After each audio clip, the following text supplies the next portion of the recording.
इसी तरह से ये बैक्टीरिया की क्लास है, this is archaea, this is animals. You plants and algae को डिफ्रेंशिएट किया है, एपी कॉम्प्लेक्सा एंड फंजाई। यूनिकॉर्ड्स में एनिमल्स हैं, fungis and all these are the classification. तो जो क्लास है, फॉर एग्जांपल बैक्टीरिया की क्लास है, तो इनका आपस में आप जो सिमिलरिटी रीजन्स है ये है, ठीक है। जितना डिफरेंस होगा उनके दरमियान जो सिमिलर रीजन कम होगा, और डिस्टेंस मीन्स के उनके दरमियान उनके जीनोम में या उनके किसी फेलोजनी जो फीचर्स हैं उनकी बेस पर इनके दरमियान काफ़ी डिफरेंस है। अच्छा, अब this is an example of gene duplication, the genomic trade in spare parts. This is an article जिसमें जीन डुप्लीकेशन के बारे में बताया गया है कि this is an original version, ठीक है। This is an original version, एक जीन है और उसमें क्या हुआ है कि डुप्लीकेशंस हुई, और डुप्लीकेशन के बाद दो स्पीशीज़ फॉर्म हुई, ठीक है। For example this is the parent node and this are the child node, ठीक है। अब यहाँ पर इनके दरमियान आगे डाइवर्जेंस हुई। डाइवर्जेंस मीन के एवोल्यूशन हुई, चेंज आया। वो चेंज कैसे आया कि यहाँ पर आप देख सकते हैं कि अगर यहाँ पे रेड है और ग्रीन एंड रेड, तो रेड की जगह ग्रीन आ गया और ग्रीन की जगह रेड आ गया, तो this is something divergence, evolution, change आया। यहाँ पर आप देख सकते हैं कि नहीं है। आगे स्पेसिएशन का मतलब होता है कि सेपरेशन, मतलब स्पीशीज़ जो न्यू स्पीशीज़ फॉर्म हुई उनके दरमियान बहुत चेंज आया। वो चेंज कैसे है हम उसको देखते हैं। जीन कन्वर्जन्स हुई, ठीक है। जीन कन्वर्जन्स के बाद अगर आप इसका एंड प्रोडक्ट देखते हैं तो एंड प्रोडक्ट में this is in pink colour, this is in blue colour, ठीक है। ओरिजिनल में दिस वाज येलो। तो ये अगर आप इसको आसान लफ्ज़ों में समझें तो येलो से पिंक है और ब्लू है, कलर्स आर डिफरेंट। तो कलर्स आर डिफरेंट मीन्स कि इनके दरमियान इतना चेंज आया कि species form in different way, ठीक है, वेरिएटेड species, but still they have some similarities because they are sharing the same ancestor. Okay, यहाँ पे 3 टर्म्स हैं, होमोलोगस, पैरालॉग्स और ऑर्थोलॉग्स। अच्छा, this A is an ancestor में जब न्यू स्पीशीज़ फॉर्म होती हैं तो डुप्लीकेशन हो जाती है। डुप्लीकेशन मीन्स कि जीन के किसी हिस्से में या जीन के मल्टीपल पार्ट्स में डुप्लीकेशन हो जाती है किसी पर्टिकुलर जीन या सीक्वेंस की, ठीक है, विद सम टाइम, ठीक है। इसके बाद इसको हम डाइवर्जेंस भी कहते हैं और एवोल्यूशन, न्यू एवोल्यूशन कहते हैं। एक ऑर्गेनिज्म से, इंसेस्टर से जो न्यू स्पीशीज़ फॉर्म होगी वो डिफरेंट होंगी, ठीक है। अब यहाँ पर जो ए था it was like black in colour and this A is grey and this B is in blue colour, ठीक है। अब ये जो स्पीशीज़ हैं ये आगे क्या कर रही हैं, स्पेसिएशन मीन्स सेपरेट कर रही हैं, उनका जीनोम लेवल डिफरेंट हो जाएगा, ठीक है। अब now it is forming A1 and B1, A2 and B2, these are species 1 and these are species 2, ठीक है। ये एक स्पीशी 1 की क्लास में, ये स्पीशी 2 की क्लास में। होमोलोगस में अगर देखते हैं तो हम कहते हैं कि A1, A2, B1, B2 are all similar, all are homologous because they are sharing one common ancestor. Paralogs में क्या कहते हैं कि A1 is comparatively different from B1, जैसे कि आप देख सकते हैं colours are showing some differences. इसी तरह से A2 जो है B2 डिफरेंट है but belonging to the same species, ठीक है, लेकिन इनके दरमियान चेंजेस हैं, एवोल्यूशन है, ठीक है। ऑर्थोलॉगस में क्या है कि A1 वर्सेस A2, A1 और A2 सिमिलर है किसी वजह से, क्योंकि वो एक सिमिलर इंसेस्टर को जो है से बिलोंग कर रहे हैं, ठीक है। तो this is about homologous, paralogs and orthologs. So sequence analysis में क्या हो रहा है कि this is sequence 1 and this is sequence 2। और इनके जो कंपैरिजन में देखते हैं तो लाइक कंपैरेटिव एनालिसिस में हम यही कर रहे होते हैं, सीक्वेंस एनालिसिस में हम ये करते हैं कि हम वो पार्ट देखते हैं कहाँ पर चेंज आ रहा है, कहाँ पर डिफरेंसेस आ रहे हैं, कहाँ पर डुप्लीकेट हो रहा है, कहाँ पे सीक्वेंस न्यू आ गया है, कोई डिलीट हो गया है, गैप्स है, मतलब उस सीक्वेंस उस सीक्वेंस की जगह पर कोई और जो है बेस पेयर आ गया, रिप्लेस हो गया किसी एक सीक्वेंस से दूसरे सीक्वेंस में. तो this is all variation in sequence analysis. अच्छा, this is about molecular evolution. जैसे कि मैंने बात की थी कि molecular level is genome level. ठीक है, जब हम जीनोम लेवल पर बात करते हैं तो दैट इज़ मॉलिक्यूलर एवोल्यूशन. तो यहाँ पर हम sequence two possible position for indel. अच्छा, यहाँ पर देर आर टू सीक्वेंसेस, इन दोनों के दरम्यान हम कंपैरिजन कर रहे हैं. जो स्टार्स आपको शो कर रहे हैं दैट इज़ शोइंग कि यहाँ पर सिमिलर रीजन है. ठीक है, अब यहाँ पर बता रहे हैं कि there was a G but now it is T. यहाँ पर ए था, अब टी है. यहाँ पर सी था, यहाँ पर कुछ लॉस हो गया. अच्छा, अब ये जो इंडल है, यहाँ पर दे आर टेलिंग अस कि two possible positions for the indel. Indel means के इंसर्जन या डिलीशन. तो यहाँ पर डिलीशन हुई हुई है. ठीक है, तो दो पॉसिबल वेज हैं, यानी कि हम कह सकते हैं कि सी की जगह अब जो इंडल है, हम या तो सी को इधर कर रहे हैं या हम इधर घुमा रहे हैं. ठीक है, लाइक सी की जगह टी आ गया था, यहाँ पे हम बात करते हैं कि ए की जगह टी आ गया. तो यहाँ पर जो ए है उसकी जगह गैप शो कर रहे हैं. ठीक है, so we can explain in two different ways. Phylogenetics. Phylogenetics क्या होती है, इसको हम स्टडी कर लेते हैं. This is a study of evolutionary relationship. Evolutionary relationship means that कि उनके दरमियान जो एवोल्यूशनरी रिलेशनशिप मीन्स दैट कि इनके जो इनकी कॉमन एंसेस्टर के बाद जो स्पेसिएशन हुई, क्या चेंज था, उसकी डाइवर्जेंस के बारे में हम जो रिलेशनशिप कंस्ट्रक्ट कर रहे थे उसको हम फाइलोजेनेटिक्स कहते हैं. Phylogenetic analysis is the means of inferring और एस्टिमेटिंग रिलेशनशिप. फाइलोजेनेटिक एनालिसिस में हम एस्टिमेट कर रहे होते हैं, इन्फर कर रहे होते हैं इनके दरमियान रिलेशनशिप. अब वो रिलेशनशिप क्या है कि ये दो ऑर्गेनिज्म सिमिलर है और इनका जो इंसेस्टर है सेम है. अगर हम इसी तरह से करें, एक ऑर्गेनिज्म ए है, इस तरफ ए भी तो सिमिलर है बट जो डी और सी है वो सिमिलर नहीं है. ठीक है, और उनका इंसेस्टर भी सेम नहीं. तो हम इस तरीके से क्या करते हैं कि एवोल्यूशनरी जो रिलेशनशिप है उसको हम एस्टिमेट कर रहे होते हैं. अच्छा, phylogenetic is sometimes called cladistic because the word clade, a set of descendants from a single ancestor, is derived from the Greek word for branch. अब जो clade है basically it derived from a Greek word for branch. अच्छा, again phylogenetic is sometimes called cladistic because word clade, a set of descendants. जो clades हैं, these are the descendants. जैसे कि एक root है, पेरेंट नोड है, this is the root node, और उसके बाद उसके डिसेंडेंट्स के दरमियान जो हम रिलेशनशिप बिल्ड करेंगे उसको हम क्लेडिस्टिक्स अप्रोच जो हम कह रहे थे. ठीक है, how ever cladistic is a particular method of hypothesising about evolutionary relationship.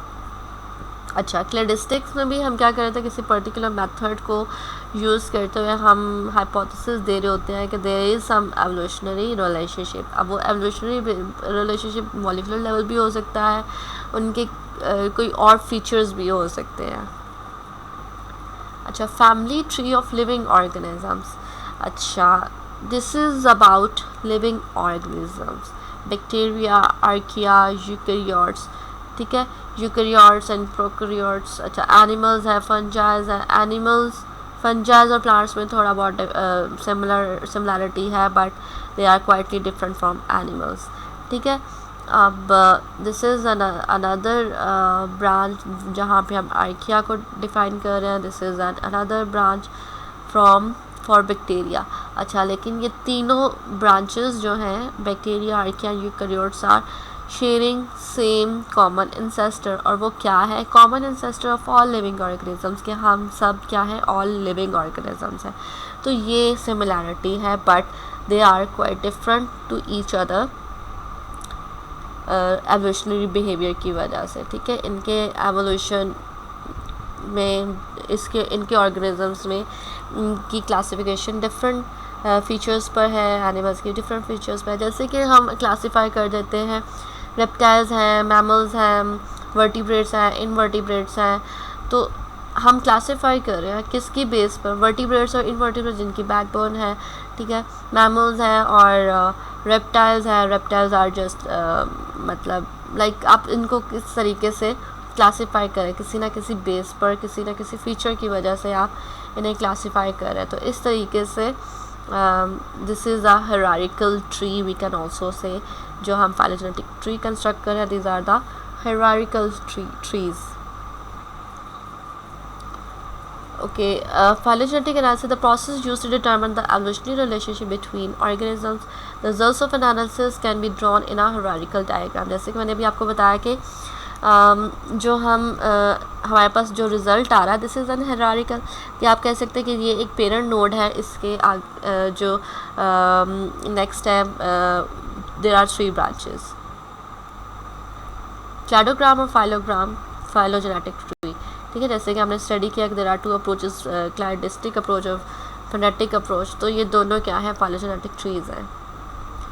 अच्छा, the branches in a tree are based on hypothesized evolutionary relationship between organism. दो ऑर्गेनिज्म के दरमियान जो हम फाइलोजनी कैलकुलेट कर रहे हैं, एवोल्यूशनरी रिलेशनशिप हाइपोथेसिस दे रहे हैं।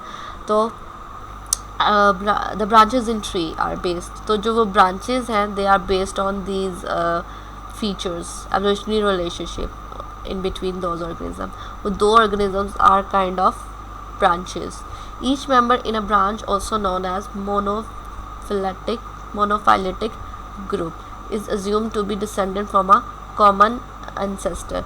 अच्छा, अब जो मोनोफाइलेटिक ग्रुप है उसका मतलब ये है कि ये दोनों ऑर्गेनिजम्स क्या कर रहे हैं कि एक कॉमन एंसेस्टर को शेयर कर रहे हैं, और कॉमन एंसेस्टर से के जो नेक्स्ट जनरेशन है, these are its descendants, common ancestor के डिसेंडेंट्स हैं, और उनका आपस में काफ़ी कॉमन रिलेशनशिप है वो कॉमन एंसेस्टर की वजह से, और उनको हम मोनोफाइलेटिक ग्रुप भी कहते हैं। Okay, now you can see this is the phylogeny. Again, now you can understand the definition of phylogeny from this diagram or picture. यहाँ पे हम कहते हैं कि ह्यूमन जो है वो चिंपैंजी और ह्यूमन के दरमियान बहुत ही क्लोज रिलेशनशिप है, बट गोरिल्ला में और ह्यूमन में a little bit more change.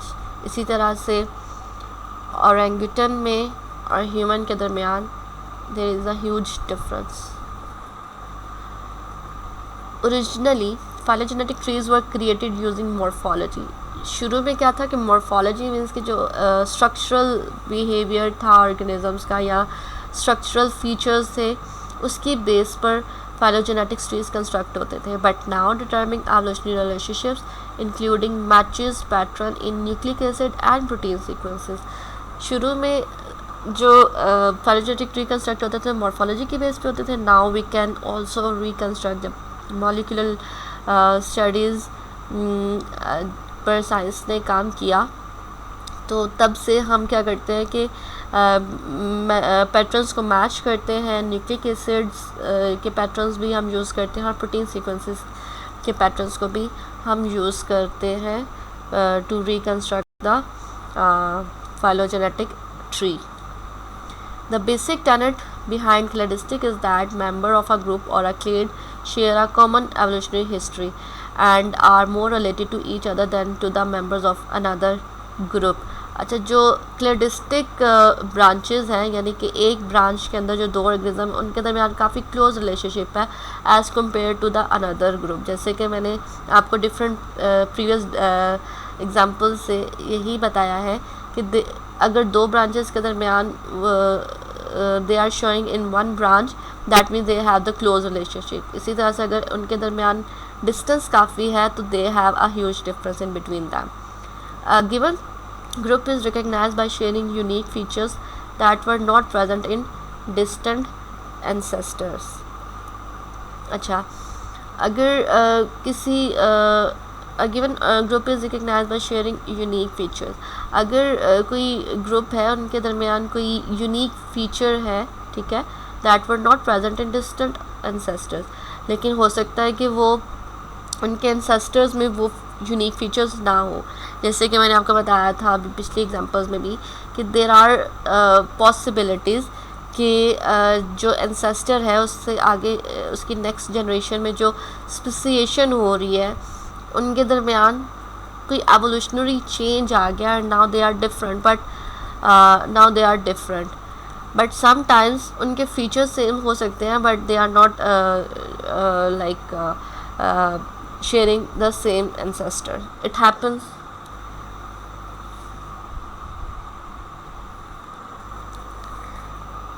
Okay, this is phylogenetic analysis in which we will see कि the shared derived characteristics जो है किसी भी organism में they can be anything, जो भी हम observe और describe करते हैं from the टू ऑर्गेनिज्म. जैसे कि उसकी स्पाइन कैसे डेवलप होती है, वहाँ उनकी स्पाइन की डेवलपमेंट में क्या चेंज है, या हम किसी उन दो ऑर्गेनिज्म के दरमियान सीक्वेंस डेवलपमेंट या उनके दरमियान जो सीक्वेंस डेवलपमेंट है उनकी सीक्वेंसेस हैं वहाँ पर क्या म्यूटेशंस हैं, उनके अकॉर्डिंगली जो हम स्टडी कर रहे हैं. These can be the possibilities to study the phylogenetic analysis. इसी तरह से usually cladistic analysis is performed by comparing multiple characteristics या characters at once. हम दो ऑर्गेनिज्म के दरमियान हम कंपेयर करते हैं, उनके दरमियान क्या मल्टीपल करेक्टरिस्टिक्स हैं या करेक्टर्स हैं, उनको हम उनको स्टडी करते हैं, कंपैरिजन करते हैं. आइदर मल्टीपल फिनोटिपिक करेक्टर्स, या वो फिनोटिपिक करेक्टर हो सकते हैं या मल्टीपल बेस पेयर्स हो सकते हैं. उनके दरमियान मल्टीपल बेस पेयर्स के करेक्टर्स को उनके चेंजेस को जो है स्टडी करते हैं. बेस पेयर्स वो न्यूक्लिक एसिड्स भी हो सकते हैं, न्यूक्लियोटाइड्स भी हो सकते हैं, या वो अमाइनो एसिड्स भी हो सकते हैं इन अ सीक्वेंस फॉर्म. अच्छा, there are three assumptions in cladistic. You know that there are in one branch there are two organisms and showing a clade. अच्छा, any group of organisms is related by descent from a common ancestor. अच्छा, दो organism जो है वो क्या कर रहे होते हैं, किसी दो ऑर्गेनिज्म उनके दरमियान जो रिलेशनशिप है वो ये शो करता है कि वो किसी कॉमन एंसेस्टर से उनका रिलेशनशिप है, वो कॉमन एंसेस्टर को शेयर कर रहे हैं. This is the fundamental principle of the evolutionary theory. ठीक है, जिसमें हम एंसेस्टर को इन्वॉल्व कर रहे होते हैं डिसेंडेंट में. जो दो डिसेंडेंट्स हैं वो शेयर कर रहे हैं एक एंसेस्टर को. ठीक है, तो this is the fundamental principle of the evolutionary theory. There is a bifurcating pattern of cladogenesis. अच्छा, यहाँ फिर दूसरी अजम्पशन क्या है कि अगर एक पैटर्न है, अगर हम पैटर्न सीक्वेंस की बात कर रहे हैं तो उनके क्लेडोजेनेसिस में क्या सेपरेशन है, क्या डिफरेंस है, उन दोनों के दरमियान क्या डिफरेंस है, इसको हम जो है अजम्पशन लेते हैं as an assumption. Change in characteristics occur in a lineages. अब जो एंसेस्टरीज है, एक फैमिली है, उसके दरमियान मतलब एक जो जनरेशन ऑफ जनरेशन्स की जो फैमिलीज़ में जो लाइनेजेस हैं उनको हम कैसे कैलकुलेट करते हैं ओवर द टाइम, उनके दरमियान जो है एवोल्यूशन कैसी है. This is necessary condition for the cladistic to the work. Like जो क्लेडिस्टिक अप्रोच है उसके दरमियान जो हम रिलेशनशिप देख रहे होते हैं वो एंसेस्टर्स और डिसेंडेंट के दरमियान रिलेशनशिप को कैलकुलेट कर रहे होते हैं. अच्छा, this is the phylogenetic tree. अब ह्यूमन और माउस के दरमियान जो है क्लोज रिलेशनशिप है, इसको हम अक्लेड कह रहे हैं. This is the internal node, और इस नोड का मतलब ये है कि वो किसी कॉमन एंसेस्टर लाइक उनके दरमियान कॉमन कुछ ना कुछ कॉमन एंसेस्टर्स हैं. ठीक है, अब यहाँ पे हम इनको कॉमन किस तरीके से कह सकते हैं, जैसे कि हम एक एग्जांपल ले लेते हैं कि जो भी हम कोई ड्रग डिज़ाइन करते हैं, ठीक है, तो हम उसको माउस पे टेस्ट करते हैं. वो हम इसलिए भी टेस्ट करते हैं क्योंकि इसका जीनोम, माउस का और ह्यूमन का जो जीनोम है, देयर इज़ मतलब मैक्सिमम परसेंट जो है इनके दरमियान सिमिलर, तभी तो हम अपनी जो ड्रग है माउस के ऊपर हम टेस्ट कर सकते हैं। और अब जो फ्लाई है इस ग्रुप से और फ्लाई के ग्रुप में there is a quite huge difference. अच्छा, I think we should end our lecture here because time is getting up. So we will cover the next slides with the next topics of the phylogenetics. We will see why phylogenetics happen or similar sequences and common ancestors को हम discuss कर लेंगे और कैसे हम degree of divergence को calculate करते हैं. Again we will see relationship. These are some other examples of phylogenetics as I have discussed previously. So this is the phylogenetic tree. Types of the phylogenetic trees we will discuss, and in next lecture we will also discuss structure of trees, rooted trees, unrooted trees, multiple sequence alignment. These are simple methods to construct the phylogenetic tree. This is the cladogram जहाँ पे root tree होता है, जहाँ पे जिसका root नहीं होता, root node नहीं होते, उसको हम अनरूटेड ट्री कहते हैं. And this is about phenogram. We have already discuss in the very initial slides. इसी तरह से हम मल्टीपल सीक्वेंस अलाइनमेंट करके देखेंगे. मल्टीपल सीक्वेंस मतलब मल्टीपल जीन्स के सीक्वेंसेस को हम कंपेयर कर सकते हैं, या फिर हम डिफरेंट ऑर्गेनिजम्स के species, different organism different species के विद इन द ऑर्गेनिज्म को कंपेयर कर सकते हैं, या within the different species के दरमियान हम सीक्वेंसेस को कंपेयर कर सकते हैं फॉर सम पर्टिकुलर जीन और जीनोम. ठीक है, इस तरह से हम टर्मिनोलॉजी को डिस्कस करेंगे जो हमारे फाइलोजेनेटिक ट्री में यूज़ होती हैं. फिर हम डिफरेंट फाइलोजेनेटिक मेथड्स को जो है वो देख लेंगे कि हम कैसे जो है बायोइन्फॉर्मेटिक्स के टूल्स को यूज़ करते हुए हम फाइलोजेनेटिक रिकन्स्ट्रक्शन कर सकते हैं. These are the very simple topics. We will also cover the previous slides as well where we are ended. So thank you.